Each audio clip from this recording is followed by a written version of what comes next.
Estimados participantes, la Escuela Nacional del Indecopi agradece su presencia y les desea muy buenas tardes. Es un placer dirigirme a ustedes y poder darles la más cordial bienvenida a la videoconferencia del día de hoy titulada Junta de Acreedores y Criterios Relevantes. Les saluda Mabel Izarzaburu Rodríguez, directora de la Escuela Nacional de Defensa de la Competencia y de la Propiedad Intelectual. A través de esta videoconferencia, que está dirigida a la ciudadanía en general, la Escuela Nacional del Indecopi busca difundir los principales alcances en torno a la importancia y funcionamiento de la Junta de Acreedores en el marco de los procedimientos concursales tramitados en el Indecopi. En esta ocasión nos acompaña como ponente la señorita Rosestela Gómez Holguín, abogada por la Universidad Peruana de Ciencias Aplicadas, con cursos de especialización en Derecho Empresarial y Administrativo. Tiene experiencia profesional en Derecho Concursal, Laboral y Societario. Actualmente se desempeña como especialista 1 de la Secretaría Técnica de la Sala Especializada en Procedimientos Concursales del Indecopi. Antes de dar pase a nuestra expositora, expreso mi gratitud por su interés y puntualidad. Les doy pues la bienvenida a esta conferencia. Adelante, Rosestela. Muchas gracias. Muchas gracias, Mabel. Muchas gracias a todos los que se han conectado el día de hoy para poder aprender un poco más sobre derecho concursal, pero básicamente sobre el tema de la Junta de Acreedores, cómo funciona la Junta de Acreedores, cuáles son los criterios más relevantes que tenemos hasta el momento y cómo es un poco el manejo. Entonces, voy a compartir el PPT que he preparado para ustedes para que puedan un poco visualizar mejor de lo que vamos a hablar y tener una idea clara de lo que vamos a ir viendo, ¿no?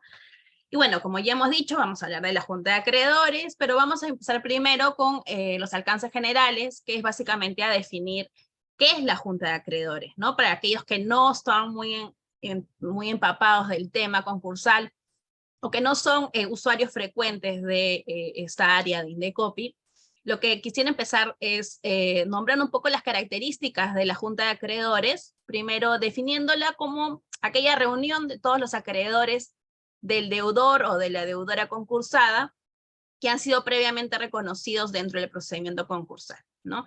Y para eso nosotros lo definimos como el órgano supremo y soberano de la negociación concursal, ¿no? Sustituye a partir de su conformación a la Junta de Accionistas de la concursada, y su acción se enmarca dentro de un proceso colectivo porque participan todos los acreedores, pero también es un proceso privado, ¿no? Aquí el Estado, en este caso Indecopi, a través de la Comisión de Procedimientos Concursales y también la Sala, asume ya un rol secundario dentro de la negociación entre acreedores y deudores a partir de la instalación de la Junta, ¿no? Las decisiones que se toman en este lugar, en este marco de la Junta, no pueden ser cuestionadas salvo a través de dos mecanismos muy importantes, que es la impugnación y la nulidad de los acuerdos o la convocatoria Junta, que vamos también a ver más adelante, ¿no?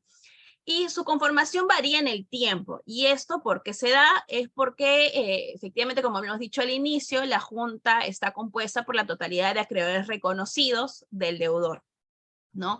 Y esos acreedores van a ir, algunos van a ir siendo ya pagados sus créditos y van a tener que salir de la Junta, van a tener que salir del procedimiento concursal porque ya han recibido el pago de sus créditos. Otros van a tomar la alternativa por otras opciones, como ceder sus créditos a un tercero, con lo cual este tercero se subroga en su espacio y también sale, ¿no? Entonces esto va a ir cambiando. Para poner un ejemplo y ponerlo en números, podemos empezar con 100 acreedores y luego en el transcurso de lo que dure el procedimiento concursal ir reduciendo ese número, ¿no? Y así como se va reduciendo la cuantía de créditos también pendientes de pagos, también puede ir cambiando la titularidad de estos créditos.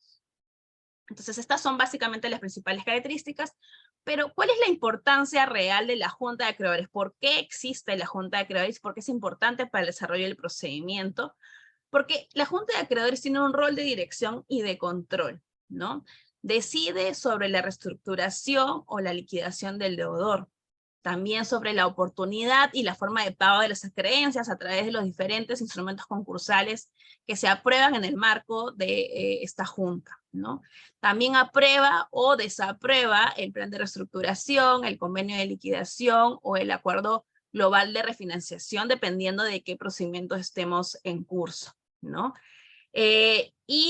También es importante porque reúne, como ya lo hemos comentado al inicio, a la totalidad de acreedores reconocidos del deudor, ¿no? Y permite fijar exactamente cuál es la real deuda o la real masa concursal de, el deudor concursado en este caso en específico. ¿Y cómo se conforma? ¿Por quién está conformada la Junta de Acreedores? Bueno, en primer lugar, por los acreedores reconocidos previamente por la comisión, por el deudor que es parte del concurso, en algunos casos también por el representante de la comisión, que es el que va a tener la responsabilidad de estar obligatoriamente en algunas juntas, como vamos a ver más adelante, pero también va a ser una suerte de mediador extra fuera, como afuera de la junta, para ir siempre recomendando a los miembros de la junta, básicamente a los acreedores, que tomen las decisiones que correspondan, pero siempre dentro del marco legal, ¿no? ¿Puede haber junta de acreedores si es que solo tenemos un acreedor? No, porque no existiría un concurso. Para que exista un concurso y se forme la junta de acreedores como tal, es necesario que tengamos uno o más acreedores, ¿no? Y en caso esto no sucediera, existe esta figura de inexistencia de concurso que está regulada en el artículo 36 de la Ley General del Sistema Concursal, ¿no? Y ¿cómo es el funcionamiento de la Junta, ¿no? ¿Cómo empieza o cómo se instala en primera instancia la Junta de Acreedores, ¿no? La Junta de Acreedores abre el inicio, se abre con el llamamiento, con la publicación, a que todos los acreedores que formen parte de la masa o que tengan una deuda, ¿no?, exigible y que cumple ciertos requisitos, se apersonen a solicitar reconocimiento de los créditos. Una vez que estos reconocimientos se dan, pues ya podemos conformar, o se va conformando en el transcurso del tiempo, la Junta de Acreedores. Y para la convocatoria, para la primera junta, que le llamamos la Junta de Instalación, es necesario que primero exista un aviso que se publica por una sola vez en el boletín concursal de Indecopi.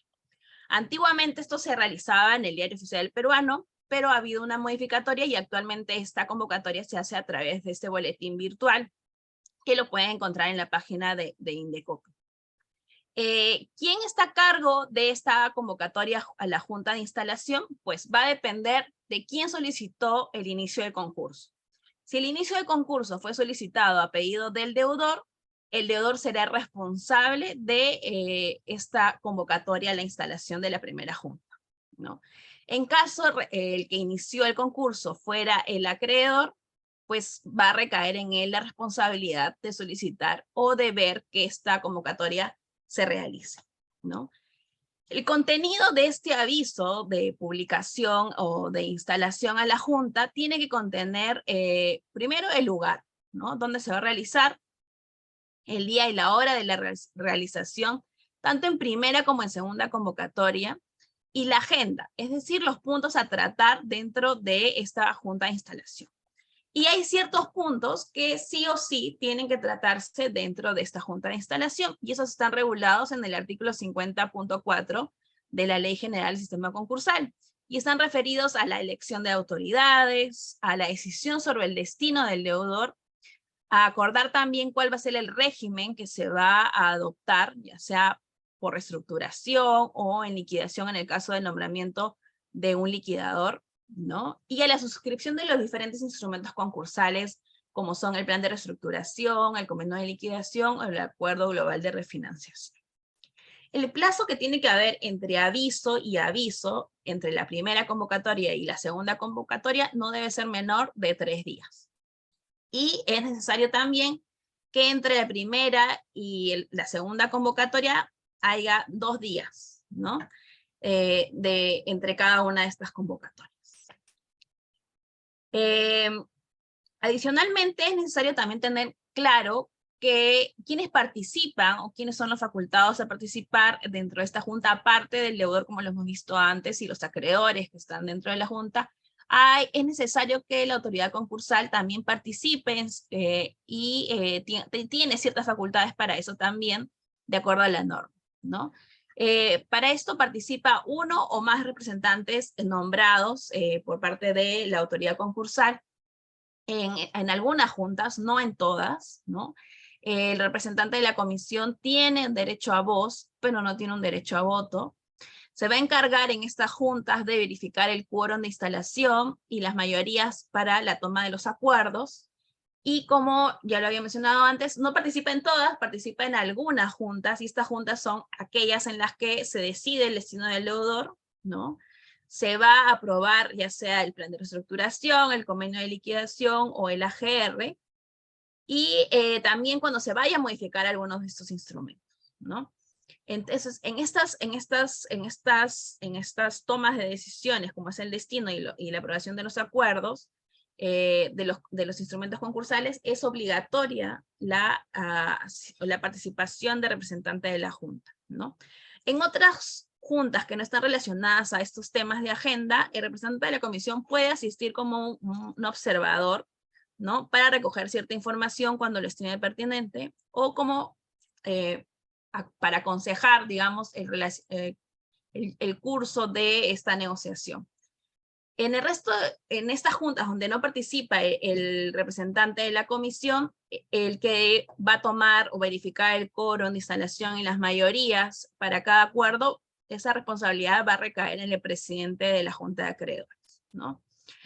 Esto no siempre ha sido así, ¿no? Esta participación de la autoridad concursal antes era obligatoria en la antigua norma, era obligatoria en todas las sesiones, ¿no? Esa raíz de la Ley General del Sistema Concursal es que se reduce esta intervención de la autoridad y se resalta un poco más el rol y de la autonomía de la Junta de Acreedores como tal, ¿no? ¿Y cuáles son las facultades que tiene la autoridad concursal dentro de estas juntas en las que participa? Bueno, como ya hemos mencionado y está en la plantilla, es que puede participar con voz, no tiene voto, ¿no? Verifica el tema del quórum en las mayorías, pero cuando esto no sucede, como ya había mencionado antes, el presidente es el que asume las funciones, pero va a ser responsable también de la elaboración de las actas de cada sesión, ¿no? Y de mantener actualizado el listado de acreedores con derechos a participar en la Junta, ¿no? Recordemos que, como hemos visto en anteriores videoconferencias, los que participan en la Junta van a ser aquellos acreedores que tienen créditos reconocidos, pero también aquellos que tienen créditos reconocidos para participar con voz y voto dentro del plazo de los 30 días desde la fecha de publicación, ¿no? Entonces, estas actas de sesión, ¿no? Van a ser estos documentos donde se van a poner todos los hechos ocurridos durante la sesión de la Junta, la reunión de todos los acreedores, ¿no?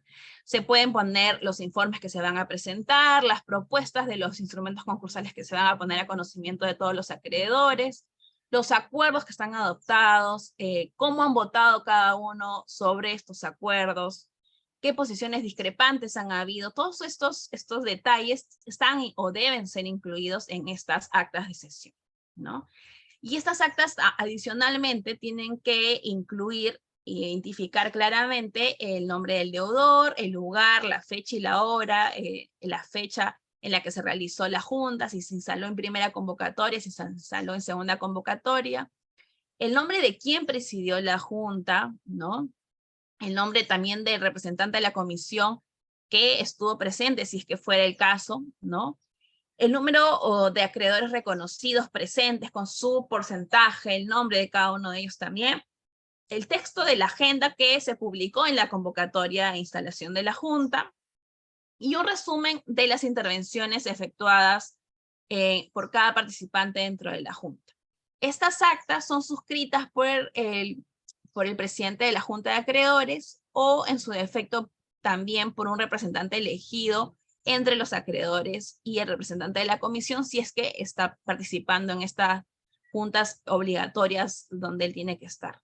Y estas actas tienen que ser presentadas a los 10 días posteriores de realizada la junta ante la comisión, ¿no? Y si es que en caso el presidente de la Junta, que es el responsable principal, no lo hiciera, puede ser sancionado también por ello, ¿no?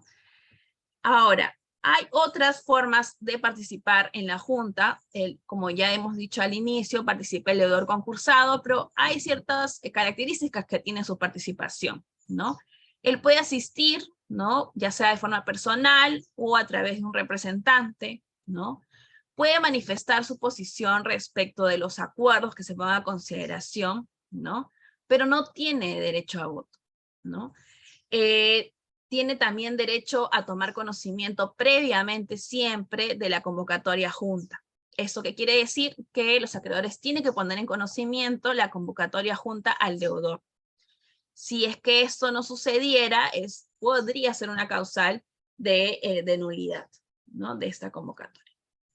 Otra participación importante se da también de los acreedores laborales, que son en su mayoría los que integran las juntas de acreedores, y acá se nombra a un titular, ¿no? Y a un representante titular y a un representante suplente de todos los acreedores laborales reconocidos, y este nombramiento tiene un procedimiento especial que se da a nivel administrativo, a nivel del Ministerio de Trabajo, ¿no? Los acreedores laborales se reúnen, ya sea a través de sus sindicatos, a través de acreedores laborales que ya mantengan créditos reconocidos, o cualquier acreedor que participe en el concurso, convocan a una asamblea de acreedores laborales, y ahí, bajo reglas que se rigen bajo una resolución ministerial del Ministerio de Trabajo, deciden nombrar a un titular y a un suplente,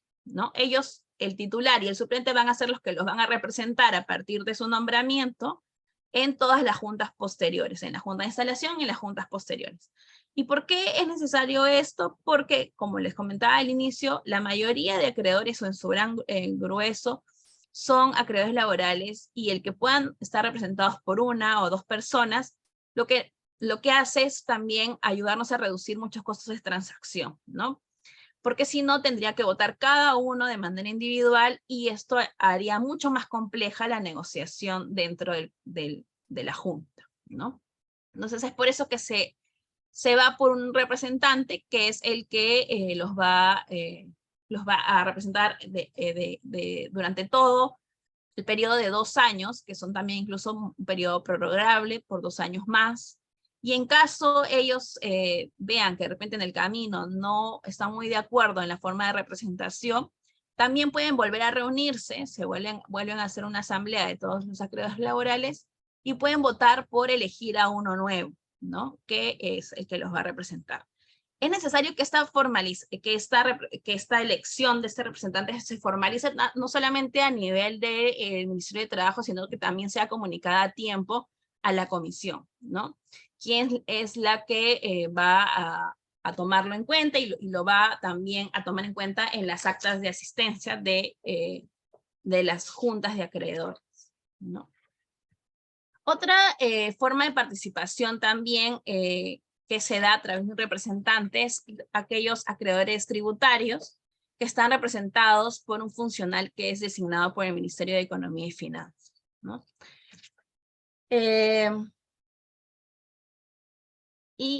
Bueno, y ya una vez que se realiza la instalación de la Junta, ¿cómo se instala? ¿Cómo logramos que la Junta se instale?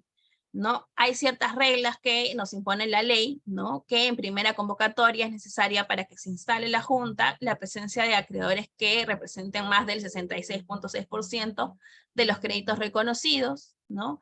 Y en segunda convocatoria es necesaria la presencia de acreedores reconocidos que simplemente que hayan asistido, ¿no? Pero ¿qué pasa si es que luego de la primera y la segunda convocatoria no se llega al porcentaje requerido y no se logra la instalación de la Junta? Pues si es que luego de estas 2 fechas, la comisión lo que puede hacer es, en transcurrido entre 10 días máximo, puede, a pedido de parte, ¿no?, o de cualquier otro interesado que sea parte del procedimiento, pueden volver a solicitar una publicación, ¿no?, para un nuevo aviso de convocatoria a la instalación de Junta, ¿no? También de oficio o a pedido del deudor, a pedido del deudor o acreedores que representen más del 10% del total de créditos reconocidos, también se puede suspender la junta, ¿no? La instalación de la junta. Pero para eso es necesario una razón justificada, ¿no? Y respecto de qué se entiende por razón justificada, hay un criterio, una resolución, que es la 303/2003 de la sala, ¿no? Que regula un criterio que se basa básicamente, no es un criterio fijo, porque es un criterio que se va analizando caso por caso, pero regula ciertos principios que se tienen que tener mínimos, ¿no? Y que se tienen que considerar para poder entender, o para que la autoridad concursal pueda entender que la suspensión se debe a una razón justificada y pueda acceder a él, ¿no? Estos principios son, primero, la protección de los intereses más relevantes, ¿no?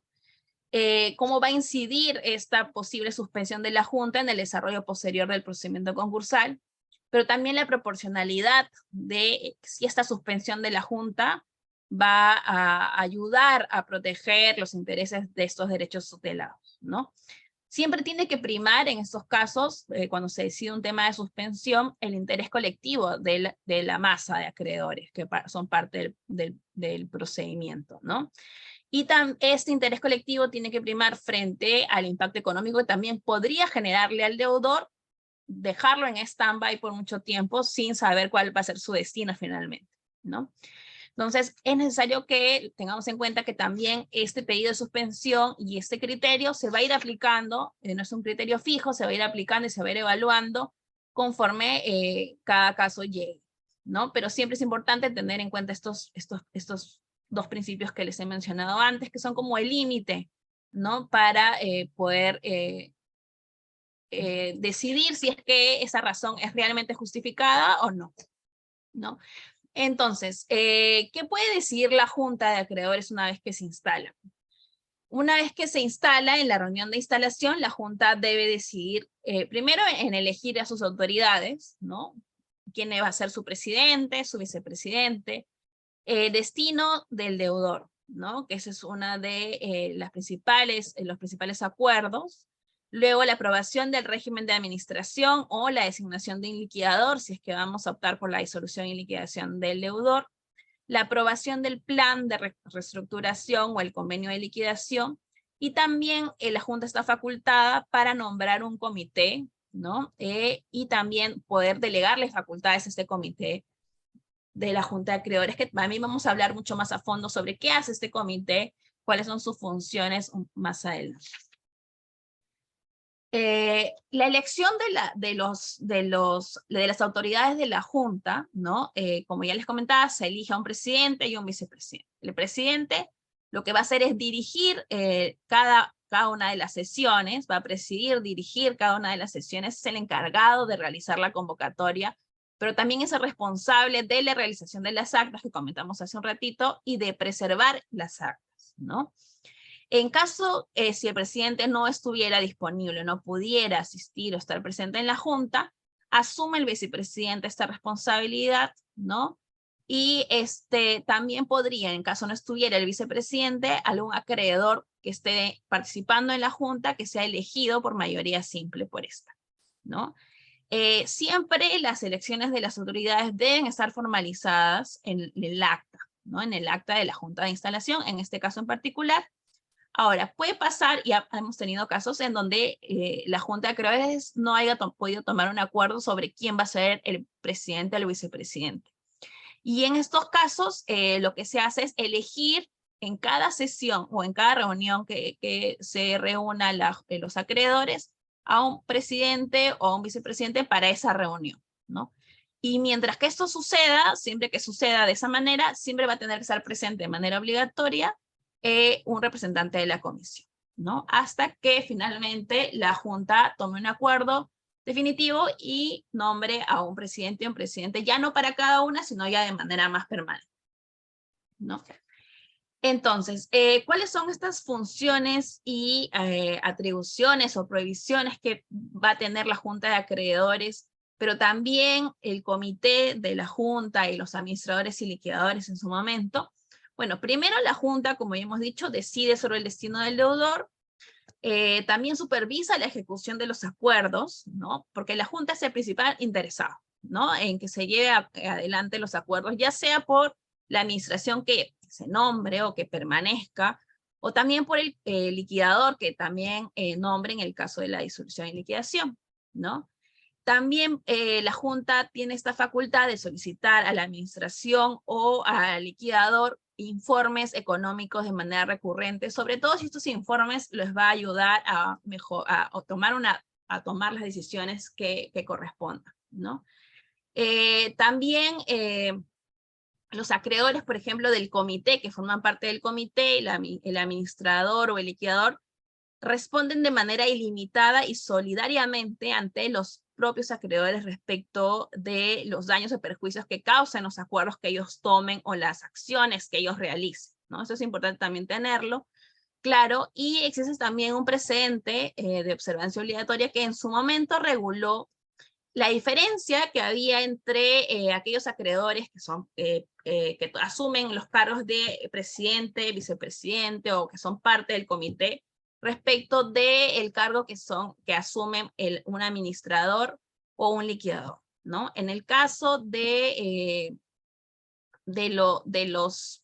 presidente, vicepresidente y el caso de los miembros del comité, ellos realizan o ejecutan más funciones de apoyo a la Junta en sí, ¿no? No reciben una remuneración a cambio de esa labor, ¿no? Ellos asumen ese cargo porque lo que buscan es impulsar el procedimiento, ¿no? Y tutelar el interés colectivo de la Junta.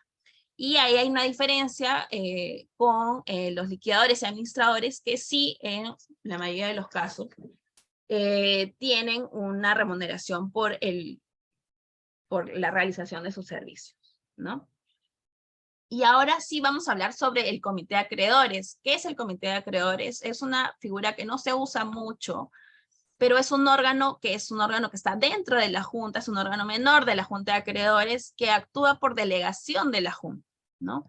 La Junta le da algunas facultades específicas o generales, está compuesta por 4 miembros, ¿no? Que viene a ser el presidente de la Junta, ¿no? Y 3 personas de créditos de diferente orden, ¿no? Su conformación se justifica para agilizar la ejecución de ciertos acuerdos, ¿no? Al interior del procedimiento concursal, y bueno, es un órgano representativo, como les comentaba hace un rato, son 4 miembros, y estos 4 miembros tienen que tener un origen distinto, ¿no? Y sus acuerdos siempre son revisables por la Junta, ¿no? Entonces, otra cosa importante es que este cargo que se asigna a uno de los acreedores no puede delegarse a un acreedor distinto, ¿no? También llevan un libro de actas, ¿no? Que tienen que ser suscritas siempre por los 3 miembros, por lo menos, ¿no? La adopción de sus acuerdos, ¿no? Se requiere la asistencia y el voto favorable de los 3 miembros por lo menos, y en caso de empate siempre decide o dirime el presidente de la Junta. ¿Cuáles son, adicionalmente a eso, los derechos que tienen los acreedores que participan dentro de la Junta? Bueno, primero el derecho a información, ¿no? Que esto es bajo sanción de nulidad, ¿no? Todos los temas que se vayan a tratar dentro de la Junta tienen que ser previamente comunicados en la convocatoria a las diversas juntas, ¿no? Y solamente se van a tocar dentro de la Junta estos puntos que han sido previamente para los que se convocó a la Junta. Salvo que si es que se encuentran reunidos la totalidad de acreedores reconocidos, estos acordaran también con la totalidad de los acreedores reconocidos tocar otros temas que no estaban incluidos en la Junta, ¿no? Ahora, es importante también que cuando se tomen acuerdos donde tengan que revisarse información, informes o evaluaciones en específico, estas puedan o tienen que ser puestas en conocimiento de los acreedores por lo menos 3 días antes de la primera convocatoria, ¿no? Entonces los acreedores no solamente pueden pedir esa información, sino que es un deber del deudor poner a disposición del acreedor y también del deudor en su momento esta información que va a servir para la toma de los acuerdos. Otro derecho importante es la de poder solicitar la convocatoria junta luego de su instalación, ¿no? Luego de que ya se instaló la junta, se tomaron los acuerdos, van a haber otras juntas posteriores donde se reúnan para no solamente evaluar cómo está yendo la ejecución de todos los acuerdos previamente tomados, ¿no?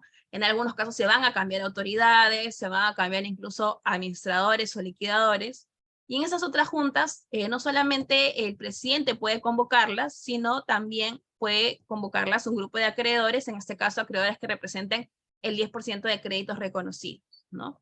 Y estos acreedores pueden sugerirle o pueden pedir esta convocatoria directamente al presidente de la Junta, ¿no? Enviándole una carta notarial, ¿no?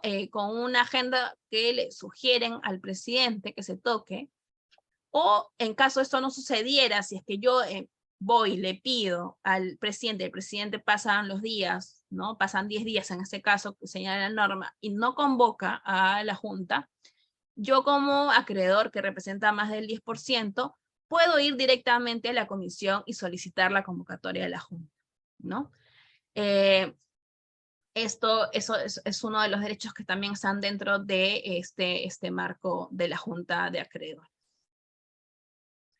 ¿Cómo se acuerdan o cómo se adoptan los acuerdos? ¿Cuáles son no solo las características, sino también cuáles son las diferentes reglas que existen para la adopción de acuerdos? Bueno, primero hay que tener en claro que cada uno de los acuerdos que se adoptan a nivel de la Junta de Acreedores tienen una eficacia inmediata y son oponibles absolutamente al deudor y a todos sus acreedores, ¿no? Y para la toma de acuerdos respecto, por ejemplo, del destino del deudor, ¿no? Se va a necesitar en primera convocatoria la mayoría calificada, es decir, más del 66.6% de créditos reconocidos. En segunda convocatoria, más del 66.6% de créditos asistentes, ¿no? Esto se va a dar en el caso de la aprobación del destino del deudor o de la aprobación de los instrumentos concursales o del régimen de administración, ¿no? En el caso de los demás acuerdos que ocurran a nivel de la Junta, solamente va a ser requerido la mayoría, ¿no? El 50+1. Pero también hay ciertas limitaciones a esta oponibilidad absoluta que les comentaba antes respecto del deudor y los acreedores, ¿sí? Y se da cuando hay una vulneración cuando los acuerdos que se toman suponen un abuso de derecho primero o una vulneración a las normas imperativas, ¿no? Entonces es importante tenerlo claro porque no es que todo acuerdo va a ser siempre oponible absolutamente al deudor y sus acreedores.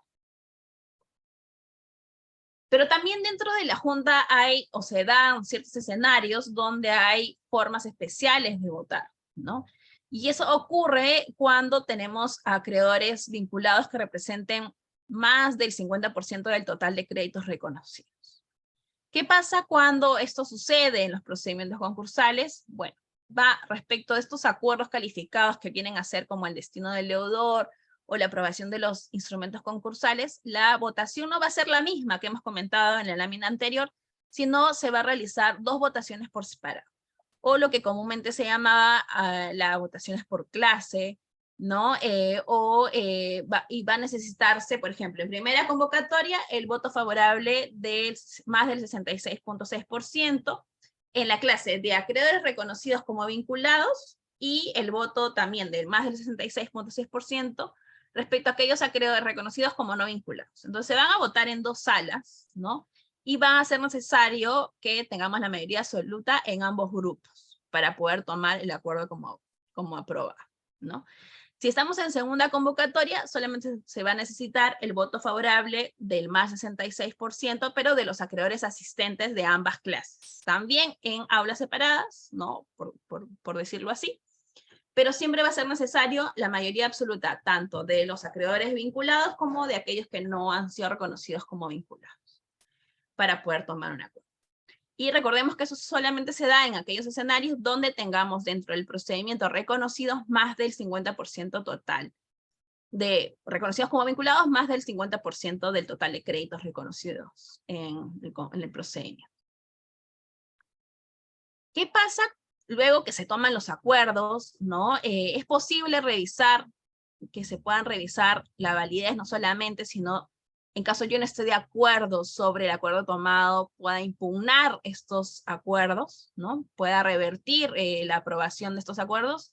Si es posible, existe un mecanismo que está regulado en el artículo 118 y 119 de la Ley General del Sistema Concursal, que señala que se pueden impugnar, ya sea de parte, ¿no? Los acreedores o el deudor que asistió a la Junta, o también puede hacer esta revisión de la validez de los acuerdos, también la propia autoridad concursal de oficio, ¿no? ¿Serán todos los acreedores? ¿Hay que cumplir ciertos requisitos? Sí. No pueden ser todos los acreedores, ¿no? Puede ser el deudor o el acreedor, pero los acreedores tienen que representar por lo menos el 10% del monto total de créditos reconocidos, ¿no? Ellos tienen la posibilidad de impugnar los acuerdos adoptados en la Junta, ¿no? El plazo para impugnar son 10 días desde que se tomó el acuerdo, ¿no? También se puede impugnar bajo este mecanismo la convocatoria y la reunión de la Junta de Acreedores, ¿no? Y la comisión de oficio, como les mencionaba, también puede declarar la nulidad de estos acuerdos, y para eso también tiene un plazo establecido, que en este caso es de 30 días, ¿no? ¿Cuáles son los requisitos o las causas de impugnación que se pueden dar en estos escenarios? Primero, que el acuerdo o la convocatoria no haya cumplido con las formalidades legales, ¿no? O que haya violado las normas concursales o cualquier otra norma del ordenamiento jurídico, o implique un ejercicio abusivo del derecho. Para su procedencia, para poder ser admitidas estas impugnaciones, aparte no solamente cumplir con el porcentaje de créditos reconocidos, ¿no? También tienen que hacerlo dentro del plazo, ¿no? Y tienen que haber estado, por ejemplo, si estuvo el deudor o el acreedor presente en la sesión, debe haber dejado constancia en el acta, ¿no? En ese momento, de que se opuso al acuerdo que se adoptó, y también su intención de impugnar el mismo, ¿no? Esto es sumamente importante si estuvieron presentes en la sesión. Pero si no pudieron asistir, ¿no? El plazo que se cuenta es desde que se toma conocimiento, y este derecho a impugnar caduca a los 15 días de adoptado el acuerdo. Es decir, si es que luego de 15 días alguien que no estuvo presente en la sesión en el día 16 quiere impugnar, porque recién tomó conocimiento, ya no estaría dentro del plazo para poder impugnar ese acuerdo, ¿no? Es importante también señalar que una vez que se presenta esta impugnación, la autoridad concursal tiene la obligación de correrle traslado al deudor y al presidente de la Junta, ¿no? De esta impugnación dentro del plazo de los 5 días posteriores a la presentación de este documento. Entonces, hasta aquí hemos hablado básicamente de un poco macro, ¿no? De lo que supone no solamente cómo está conformada la Junta, sino cuáles son los mecanismos que se van activando dentro de ella, los mecanismos de votación, y cómo también podemos revisar estos acuerdos una vez que se dan. Entonces, no sé si es que tienen alguna pregunta, alguna duda, alguna cosa que quisieran compartir también. Yo le hago el pase a Jesús, que creo que estaba al tanto de las preguntas por el chat, para que me pueda dar una mano con eso. Muchísimas gracias. Hola, ¿qué tal? Bueno, vamos a resolver algunas preguntas que hay en el chat. Eh, Dice, ¿el Poder Judicial, a pedido de algún acreedor o de deudor, puede tener alguna intervención en el procedimiento que se explica? ¿De qué forma? ¿La puedes volver a repetir? Sí. ¿El Poder Judicial, a pedido de algún acreedor o de deudor, puede tener alguna intervención en el procedimiento que se explica? ¿De qué forma? Lo que sucede a veces es que los acreedores van al Poder Judicial para interponer alguna medida cautelar que esté encaminada un poco a suspender el procedimiento, ¿no? Entonces, en esos casos, lo que sucede es que si estamos ante la Junta de Instalación, por decirlo así, ¿no? Exista esta medida cautelar y se suspenda la realización de las juntas, ¿no? Esa es un poco lo que sucede en la práctica y es la forma en que de repente el Poder Judicial tiene de cierta manera alguna intromisión, por decirlo así, en el desarrollo del procedimiento. Muchas gracias. Otra pregunta dice, respecto a la ejecución del pago de un acreedor reconocido, ¿qué sucede cuando el acreedor laboral obtiene reconocimiento de un crédito tardío a causa de la propia CCO que declaró improcedente su solicitud? A la sala especializada del procedimiento concursal le reconoció los créditos de forma tardía. ¿Se puede impugnar dicha condición? Si de ser así, ¿cómo puede hacer efectivo el acreedor laboral el pago de sus beneficios sociales? Gracias. A ver, si entendí bien la pregunta. En este caso se solicitó reconocimiento de créditos, se declaró improcedente y entiendo que este pronunciamiento fue confirmado por la sala, ¿no? Habría que ver exactamente cuáles fueron los motivos, pero si es que el procedimiento ya ha sido confirmado por la sala, la única vía que tienen para poder evaluar o ver si es que la actuación de la autoridad fue la correcta, sería a través de un contencioso administrativo, ¿no? Ya aquí agotó la vía administrativa y correspondería que esto se evalúe a nivel contencioso administrativo, ¿no? Y corresponderá en todo caso al Poder Judicial, a través de ese procedimiento, evaluar si correspondía o no reconocer los créditos. Ahora, hay que tener claro que en la Junta solo van a participar aquellos acreedores que han sido reconocidos. En este caso, como el reconocimiento ha sido declarado improcedente o infundado, o podría ser haber declarado infundado, en este caso no va a poder participar de los créditos, perdón, de la Junta, ¿no?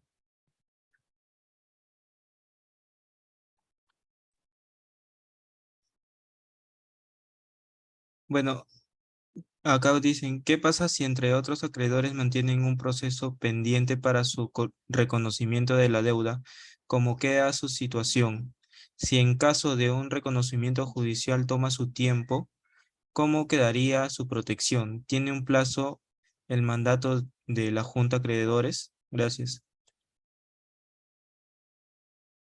Entiendo que lo que están cuestionando es que existe un procedimiento judicial que aún no ha terminado, ¿no? Que aún no determina los créditos que mantienen estos acreedores, ¿no? Y que lo que les gustaría saber es, confírmeme si lo he entendido así, lo que les gustaría saber cómo es que quedan sus derechos, ¿no?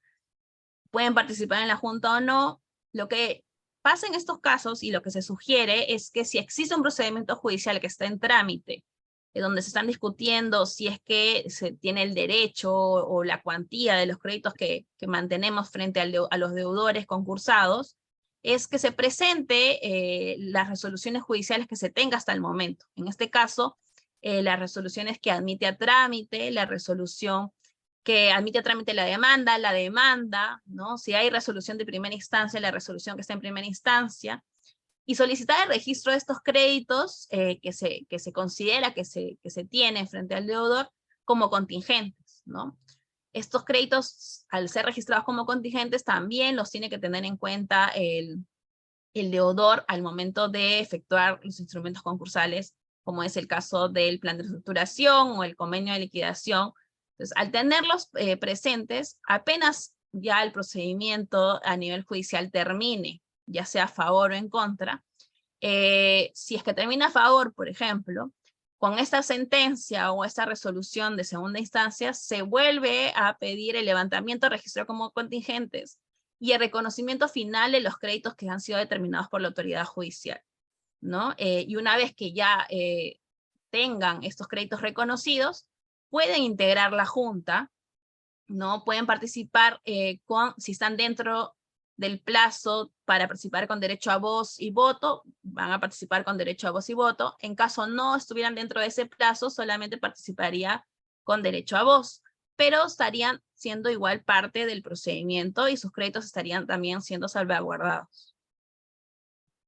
Otra pregunta dice, en caso de la segunda convocatoria, ¿cuánto es el tiempo mínimo porcentaje de acreedores asistentes? En la segunda convocatoria, el porcentaje de asistentes es, por ejemplo, si solamente es respecto de, si vamos a estar en la junta de instalación, se decide el destino del deudor, en segunda convocatoria es 66.6% de créditos asistentes.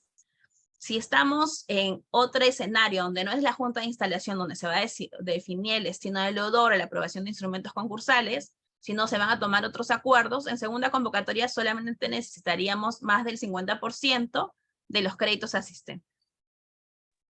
Muchas gracias. ¿Y quiénes no pueden integrar una junta de acreedores? No integrarían la junta de acreedores aquellos acreedores, valga la redundancia, que no tengan créditos reconocidos en el procedimiento concursal, ¿no? Ellos no podrían participar de la junta.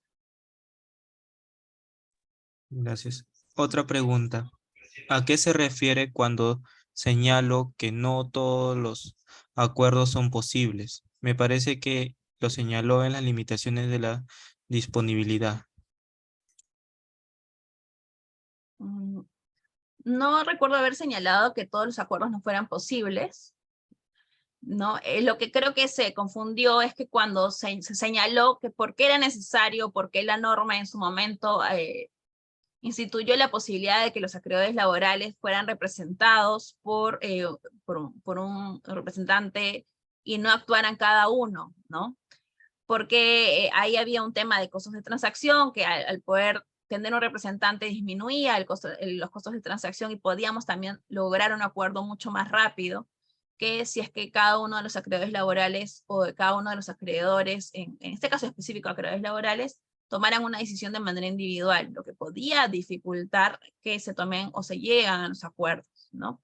En la mayoría de los casos, si es que el acuerdo cumple con las formalidades requeridas por la ley y se da dentro de las mayorías establecidas, el acuerdo se debe poder llegar al acuerdo, ¿no? Van a haber escenarios claramente donde los acreedores no puedan llegar a las mayorías establecidas y no se puedan tomar los acuerdos. Pero eso no imposibilita de plano que esto no suceda. De Va a acuerdo. depender mucho del impulso que le den los acreedores y de la negociación que se dé entre ellos dentro de este escenario, de este espacio. Bueno, reformulando la pregunta, dice, mi consulta era si todos los acuerdos son disponibles. Lo señaló en las diapositivas. De limitaciones a la oponibilidad. Todos los acuerdos son oponibles, salvo si es que el acuerdo tuviera, por ejemplo, significara un abuso del derecho, ahí ya no podría ser oponible. Es más, debería en su momento haber sido declarado nulo, ya sea por la autoridad de oficio, por la comisión, o impugnado por los acreedores que participan dentro del concurso, ¿no? También si es que este acuerdo vulnera alguna norma imperativa, también no podría ser considerado oponible a todos, ¿no? Esos son los únicos dos límites donde la oponibilidad absoluta no funciona.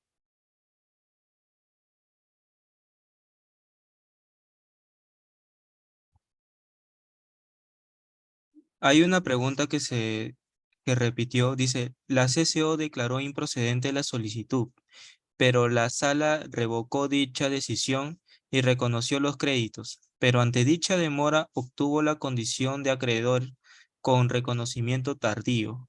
¿Cómo hace efectivo el pago si tiene la condición de reconocimiento tardío?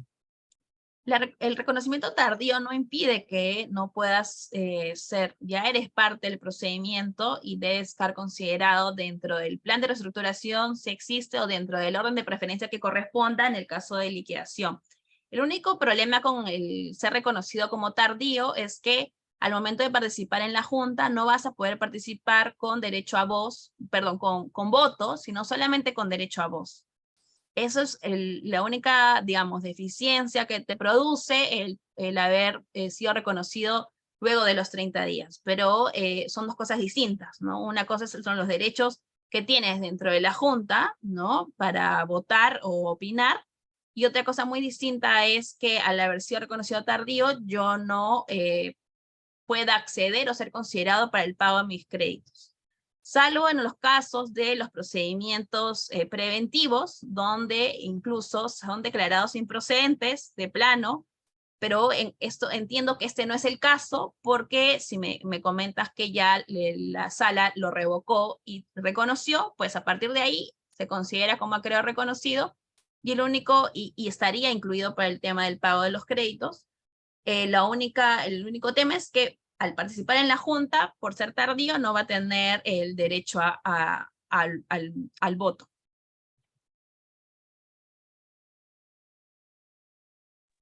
De acuerdo. Esas fueron todas las preguntas que nos hicieron llegar los participantes. Queremos agradecer a nuestro ponente del día de hoy por su excelente exposición, a los participantes por su asistencia y su activa participación.